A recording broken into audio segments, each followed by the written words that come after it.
સ્વાધ્યાય 6.2 દાખલા નંબર છે 4. દાખલા નંબર કયો છે? 4 છે. બહુ ઈઝી છે, મજા આવશે. ચાલો, તમારે પકડી રાખવાનો છે પ્રમેય નંબર 6.1. 6.2 સ્વાધ્યાયમાં એક જ પ્રમેય પકડી રાખવાનો.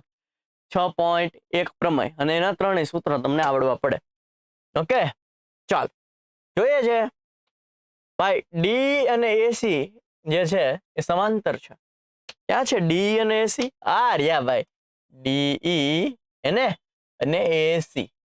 આ બંને સમાંતર છે. જોવો તો, જો એ બંને સમાંતર હોય તો હું આવું લખી શકું. શું લખી શકું? આના છેદમાં આ બરાબર આના છેદમાં આ લખી શકું. હાલો, તો ફરી વાર દેખાડું. ડીઈ અને એસી સમાંતર છે તો પ્રમેય નંબર 6.1 પ્રમાણે આના છેદમાં આ અને આના છેદમાં આ લખી શકું. ઓકે, આટલું કરીએ આપણે પહેલા આટલું કરીએ કે ભાઈ ડીઈ સમાંતર એસી જે છે એ આપેલ છે. તો હું પ્રમેય 6.1 પ્રમાણે લખી શકું. પ્રમેય 6.1 પ્રમાણે લખી શકું. શું લખી શકું? તો કે બીડી ના છેદમાં એડી બરાબર બીઈ ના છેદમાં ઈસી. સમીકરણ નંબર, ફરીવાર હજુ એકવાર સમજાવી દઉં. આ અને આ સમાંતર હોય તો હું આના છેદમાં આ બરાબર આના છેદમાં આ લખી શકું પ્રમેય નંબર 6.1 પ્રમાણે. બીજું શું આપેલું છે? બીજું આપેલું છે ડીએફ અને એઈ સમાંતર છે. આ રહ્યો ડીએફ અને એઈ સમાંતર છે. જોજો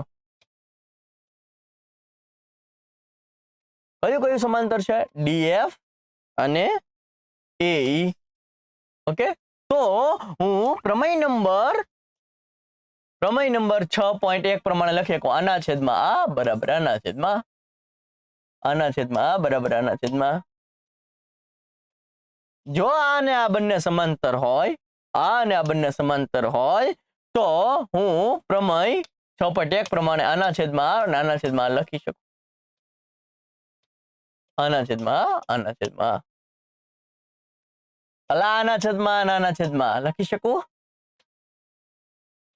શું આપેલું છે? ડીએફ સમાંતર એઈ આપેલું છે. તો હું પ્રમેય 6.1 પ્રમાણે આવું લખી શકું. શું લખી શકું? તો કે બીડી ના છેદમાં શું લખી શકું? બીડી ના છેદમાં એડી બરાબર બીએફ ના છેદમાં એફઈ. ઓકે, પ્રમેય 6.1 પ્રમાણે સમીકરણ નંબર 2. હવે સમીકરણ 1 અને 2 પરથી લખી શકાય કે જો અહીંયા બીડી અપોન એડી છે, અહીંયા બીડી અપોન એડી છે, એનો મતલબ કે આ બંને પણ સરખા છે. શું છે? અહીંયા છે બીઈ ના છેદમાં ઈસી બરાબર બીએફ ના છેદમાં એફઈ. ઓકે, ચેક કરીએ. જો બીએફ ના છેદમાં એફઈ અહીંયા આવી ગયું, બી ના છેદમાં ઈસી અહીંયા આવી ગયું. હેન્સ પ્રૂવ થઈ ગયું. ઈઝી છે. પહેલા આપણને શું આપેલું હતું? શોર્ટમાં કહી દઉં, મજા આવશે. શું છે? આને સમાંતર આ આપેલું છે. તો હું પ્રમેય નંબર 6.1 પ્રમાણે આના છેદમાં આ બરાબર આના છેદમાં આ લખી શકું. પછી બીજું શું આપેલું છે? બીજું એવું આપેલું છે કે આ અને આ સમાંતર છે. બીજું શું આપેલું છે? ફરીવાર